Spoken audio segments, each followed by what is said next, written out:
Bonjour tout le monde, comment ça va par chez vous? Département numéro 15, le Cantal. T'as encore parlé de fromage cette histoire. C'est dans la région Auvergne-Rhône-Alpes. Je- J'y arriverai jamais. Hein. Sincèrement, cette réforme. Ah bah, on a pris l'Auvergne, on a pris Rhône-Alpes et puis on en a fait une seule région. T'es sûr de ton coup là? T'as vu le nombre de départements qu'il y avait déjà dans chaque et là, enfin bref, allez. Et l'ancienne région, c'était l'Auvergne, avec sa préfecture. Alors, préfecture du Cantal, c'est Aurillac. On notera les sous-préfectures de Mauriac et de Saint-Flour. On va noter le passage du cours d'eau, le Lot, et l'autre, la Dordogne, dont on parlera dans leurs départements respectifs. Le Cantal est dans le massif central, dans la montagne du massif central, et le Gentillet, au choix, Cantalou ou Cantalien. C'est le truc qui m'énerve quand c'est au choix. Non, il y en a un, point. Comme, je sais plus, la semaine dernière ou la semaine d'avant, je vous ai dit 5 commentaires de 5 personnes différentes pour pourquoi loup et pourquoi lien. Voilà. Stéphane, toujours 5 personnes différentes. Si tu vas voir, il va me créer 5 comptes bidons juste pour faire le truc. Il va être capable de ça. Moi, je vous le dis. De toute façon, je m'en fous, je vais le gauler parce que je vais voir les adresses IP des comptes.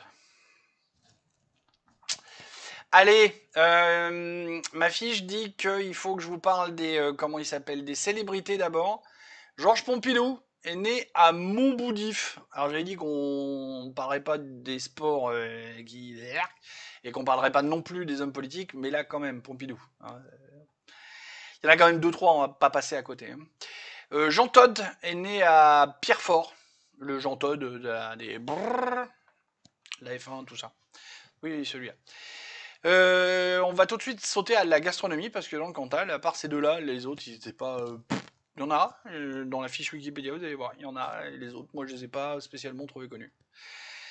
Gastronomie, c'est pareil, ça va être assez rapide parce que euh, bah, on retrouve la truffade, mais comme dans toute l'Auvergne. Hein. Alors, pour rappel, hein, la truffade, c'est un mélange de purée et de fromage, de la tome fraîche, hein, qu'on fait fondre dans la purée. Ou alors j'ai vu de la truffade qui se fait avec une espèce de purée assez liquide et des patates en tranches aussi. Je trouve ça un peu bizarre, je me demande si je me suis pas fait avoir. Mais bon.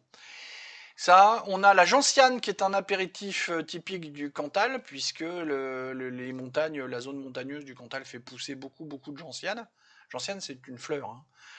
Et comme beaucoup de fleurs, on peut en faire une macération. Hein. Regardez sur l'autre montagne pas loin à côté, là dans les Alpes, hein, le massif de la Chartreuse. La Chartreuse, c'est jamais qu'une infusion de fleurs. Alors de plein de fleurs. C'est pour ça que c'est. Moi j'adore la Chartreuse pour ça. Et la gentiane, alors la gentiane, j'aime bien sentir l'alcool en lui-même, l'apéritif.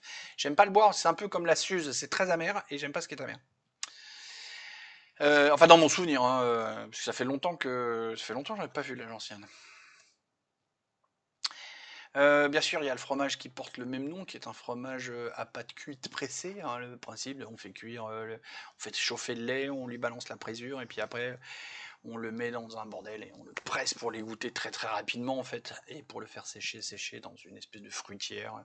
C'est pour ça que ces fromages-là, en fait, on ne peut les faire qu'en montagne. Parce qu'en montagne, on les met dans des bordels avec des circulations de vent et l'air est très très sec en montagne. Donc ça permet au fromage pardon, de sécher, de ne pas moisir, de ne pas prendre l'aspect roquefort par exemple.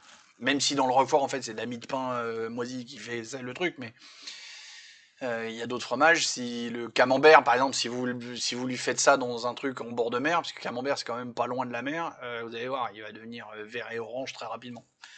Donc immangeable.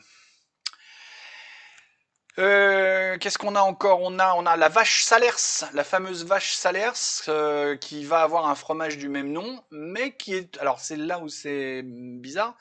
La vache Salers, c'est aussi une race à viande. C'est une race qui est laitière et viande, elle est mixte. C'est bizarre parce que normalement, les vaches, faut choisir. Soit elles font du lait, soit elles font de la viande. Enfin, dans les races en général, c'est vraiment soit les races à lait, soit les races à viande. La normande, la vache normande, c'est une race à lait. C'est imbouffable. Hein. La vache normande, c'est imbouffable. Même jeune, c'est imbouffable. C'est pas bon. Si, en pot-au-feu, en truc haché, machin, mais moi j'ai eu l'occasion de tenter une entrecôte de bœuf normand issu des vaches laitières. C'est pas bon, hein, ça pas. Alors si ça se, mais bien sûr, un mendiant, un SDF, il va le bouffer tout de suite. Hein, ça, faut se mettre d'accord là-dessus. Mais il faut savoir, on est en train de parler de gastronomie ou juste de se nourrir.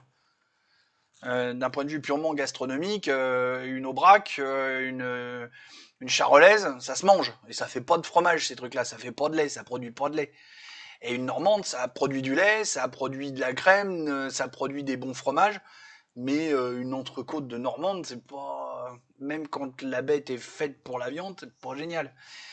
La normande, on va l'utiliser pour produire de la viande tout venante, donc de la viande hachée, pour faire des steaks hachés ultra cuits, pour faire des lasagnes, pour faire des cannelloni, on va l'utiliser pour faire des pot-au-feu, pour faire des trucs ultra cuits. Bon voilà, fermons cette parenthèse gastronomique. Il faudrait peut-être que je fasse un truc sur la cuisine. Oh là là, ça pourrait être marrant ça. Si j'avais une vraie cuisine, je me filmerais, je pourrais faire des recettes et vous montrer comment on fait des trucs bon miam. Et bon miam. Bon allez, on arrête de parler de bon miam. Dac. Eh ben pas grand chose de plus à en dire. Des bisous, je vous aime tous, et à la semaine prochaine.